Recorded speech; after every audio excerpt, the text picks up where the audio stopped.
Bonjour, aujourd'hui je vais vous présenter mon exposé sur le tunnel sous la Manche. L'adhésion britannique à la CEE en 1973 permet de concrétiser un vieux projet. Creuser le tunnel sous la Manche pour faciliter les échanges entre le continent et les îles anglo-saxonnes.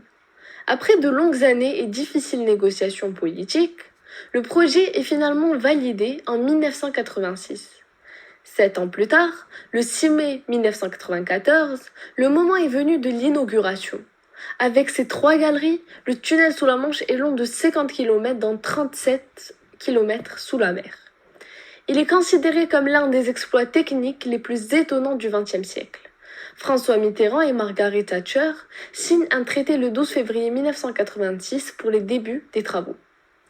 De nombreux ingénieurs rêvent d'établir une connexion fixe entre le Royaume-Uni et le continent européen pour briser l'isolement lié au caractère insulaire du pays. Cela correspond donc à un moment important de l'histoire européenne, car à partir de cette date, le Royaume-Uni n'est plus une petite île isolée et se trouve directement relié au continent.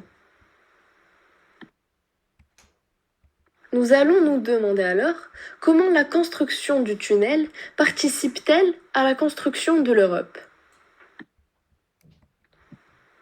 En 1801, Albert Mathieu Favier conçoit un projet de lien fixe entre l'Angleterre et l'Europe.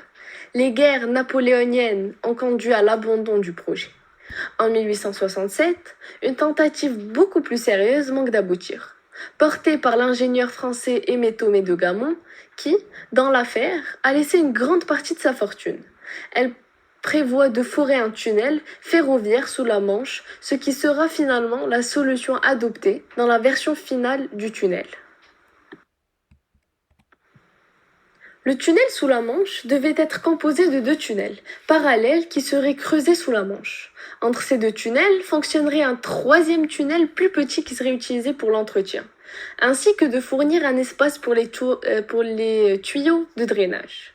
7 ans plus tard, en 1882, près de 2 km de galeries sont creusées de part et d'autre de la Manche entre 1878 et 1883. Mais les raisons stratégiques du gouvernement britannique et la Grande Dépression de 1873 enterrent le projet. Des tensions géopolitiques se réveillent entre la France et l'Angleterre et les idées de possibilité d'invasion par voie terrestre ressurgissent alors dans l'esprit des Britanniques et la Commission rend un avis négatif envers le tunnel. Le projet du tunnel sous la Manche n'est cependant pas totalement enterré, puisque dans les années qui suivent, industriels et ingénieurs continuent de mener des études et de faire des propositions aux ministères concernés des 2 côtés de la Manche.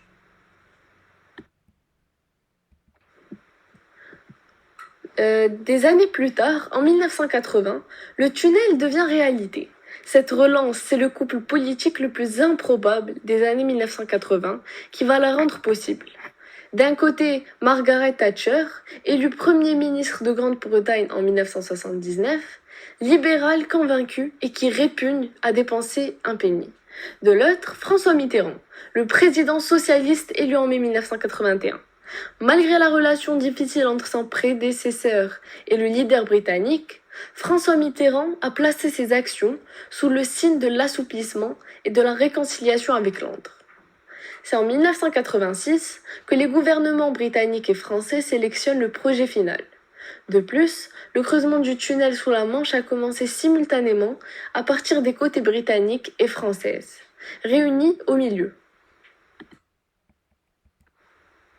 Le 6 mai 1994, l'inauguration officielle du tunnel sous la Manche, en présence du président François Mitterrand et de la reine Elisabeth II. Le coût de la fabrication du tunnel était d'environ 2 fois supérieur à l'estimation initiale et son achèvement avait 1 an de retard. 1 an après son ouverture, l'Eurotunnel a annoncé une perte énorme, l'un des plus importantes de l'histoire des entreprises du Royaume-Uni à l'époque.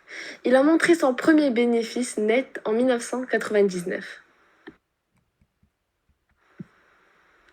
En juin-juillet 2015 a lieu le problème des migrants, dont beaucoup viennent d'Afrique de l'Est, qui se faufilent à bord de véhicules dans des trains pour tenter d'immigrer au Royaume-Uni, a atteint des proportions de crise énormes. Au cours de cette période, Au moins 9 personnes ont été tuées alors qu'elles tentaient de se rendre en Angleterre par le tunnel.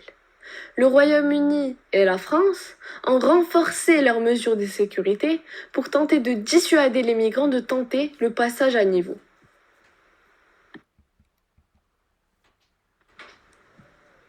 Après une série d'échecs, d'hésitations et d'imprévus, le chantier du cycle, prouesse à 100 milliards de FF, soit 15,2 milliards d'euros, trace une frontière terrestre empruntée depuis par près de 430 millions de voyageurs et par lequel transite un quart des échanges commerciaux entre le Royaume-Uni et l'Europe. En effet, inauguré en 1994, le tunnel sous la Manche relie la Grande-Bretagne au continent européen. Il symbolise la volonté du gouvernement britannique d'intégrer davantage le marché unique européen et de renforcer les liens franco-britanniques. Le tunnel a intensifié les échanges avec le continent, mais il est aujourd'hui un objet de débat, notamment parce qu'il est l'un des points de transit pour les migrants clandestins qui souhaitent entrer en Grande-Bretagne. Merci de m'avoir écouté.